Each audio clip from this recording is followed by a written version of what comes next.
ഒരു കാലത്ത് വെളുത്ത മേഘങ്ങളിൽ ഒരു ചെറുപാറിയമ്മ ആയിരുന്നു മലരാമ്മ. വെളുത്ത ചിറകുകളുമായി ഓരോ രാത്രിയും കുഴിയുള്ള കുട്ടികൾക്ക് സ്വപ്നങ്ങൾ കൊണ്ടെത്താനായിരുന്നു അവളുടെ ജോലി. ഒരു ദിവസം അവൾക്കൊരു ചെറിയ പ്രശ്നം സംഭവിച്ചു.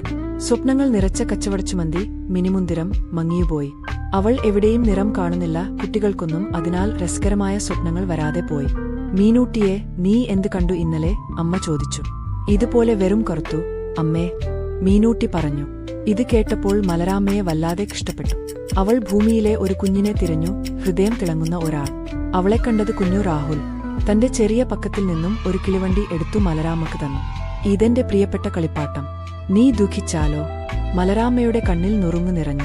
ആ സ്നേഹത്താൽ മിനിമുന്തിരം വീണ്ടും തിളങ്ങി. ആ രാത്രിയിൽ എല്ലാ കുട്ടികളും അത്ഭുതകരമായ സ്വപ്നങ്ങൾ കണ്ടു. പ്രകാശമുള്ള മലകളും പറക്കുന്ന മീനുകളും ഹസിക്കുന്ന നക്ഷത്രങ്ങളും.